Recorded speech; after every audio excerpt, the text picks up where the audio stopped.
रायबरेली में ऊंचाहार थाना क्षेत्र के किसानों ने गंगा एक्सप्रेसवे के पास बनने वाले इंडस्ट्रियल कॉरिडोर के लिए की जा रही जमीन अधिग्रहण का विरोध किया। इस दौरान जमीनों के काश्तकारों ने जिला अधिकारी को ज्ञापन सौंपकर उनकी उपजाऊ जमीन अधिग्रहण न करने की मांग उठाई।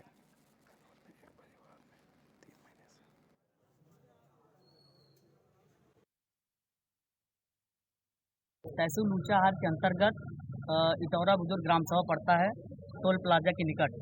वहाँ पे हमारे क्षेत्र के लगभग किसानों की 6 गांव किसानों की ज़मीन औद्योगिक कॉरिडोर के तहत यूपीडा के अंतर्गत 6 किसानों को 6 गांव किसानों की ज़मीन जा रही है। तो दैनिक जागरण में उसका विज्ञापन निकला है। उसी के संबंध में हम लोग कल तहसील ऊंचाहार एसडीएम साहब को ज्ञापन दिए हैं। उसके बाद आज हम लोग यहाँ रायबरेली में जिलाधिकारी महोदय के माध्यम से शासन को अवगत कराना चाहते हैं कि ये जो 6 गाँवों के किसान आए हुए हैं वो यही चाहते हुए हैं कि ये जो ज़मीनें हैं वो उपजाऊ हैं और इनके एकमात्र आय का और जीने का साधन है। ये लोग ज़मीन इनका लोगों का मानना यही है कि ये लोग ज़मीन ना जाए, हमारा शासन के उनको निरस्त किया जाए और भी जो ज़मीन उसी ग्राम सभा के अंतर्गत पड़ी हुई हैं वो आप ले शासन उनको ले, इनकी उपजाऊ ज़मीन ना जाए जिसके इनके जीवन का जरिया।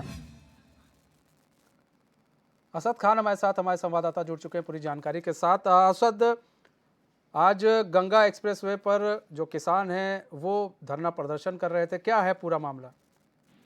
बिल्कुल, देखिए गंगा एक्सप्रेस जो चालू हो रहा है तो कहीं ना कहीं इंडस्ट्रियल कॉरिडोर के लिए की जा रही जमीन अधिग्रहण पर किसानों ने अब विरोध प्रदर्शन जारी कर दिया है। क्योंकि सबसे बड़ी बात यह है कि उपजाऊ जमीन है और उपजाऊ जमीन होने के बाद अब वहां पर आप अधिग्रहण करना है। बहुत सी जमीनें ऐसी हैं जो बंजर पड़ी हैं या शमशान की जमीनें पड़ी हैं या इस तरह की पड़ी हैं जमीनें, उस पर अधिग्रहण करके आप अपने गंगा एक्सप्रेसवे को या जो भी आप अपना प्रोजेक्ट चला रहे हो, इंडस्ट्रियल कॉरिडोर का प्रोजेक्ट चला रहे हो, तो उस पर आप काम कर सकते हो। लेकिन किसानों का एक हक मारने के बाद अगर इस तरह की कार्रवाई की जा रही है तो कहीं ना कहीं किसानों का अनहित हो रहा है। यहाँ पर मनीष, समझने की बात यहाँ पर ये होगी कि बहुत तरह से प्रोजेक्ट चलाए जाते हैं, किसान अब किसानी नहीं कर पाएंगे, वो वहां से जमीन का अपना मुआवजा ले लेंगे। आखिर करेंगे क्या?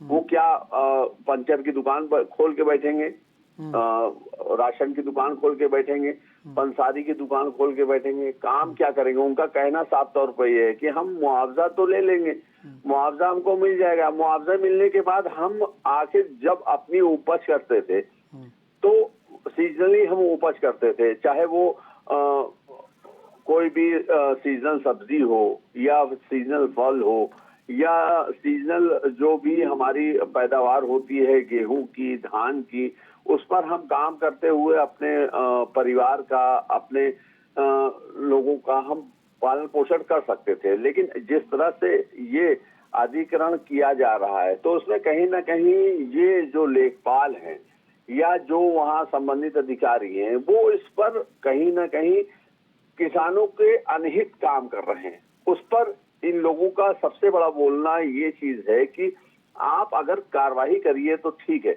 बढ़िया है, आप कोई चीज बने, प्रोजेक्ट बने, उसके भी विरोध में वो किसान नहीं है। वो कह रहे हैं कि हाँ बने, सारी चीजें हैं, वो हमारे लिए बड़ी लाभकारी होगी। 10 बार गाड़ी रुकेगी तो हम आज जो अपनी सब्जी उगाते हैं, चाहे गाजर है, चाहे मूली है, चाहे चुकंदर है या जो भी उगाते हैं, टमाटर है, तो वो हम जब रोड में लेके बैठेंगे तो इसी रोड से निकलने वाले लोग आएंगे और वहां पर खरीदारी करेंगे तो हमको इनकम भी होगी। लेकिन उनका सबसे बड़ा मानना ये है कि हमारी उपजाऊ जमीन को आप छोड़ दीजिए, आप बंजर से ले जाइए, आप उन जगहों की जमीनों से ले जाइए जो सरकार के अधीनस्थ है।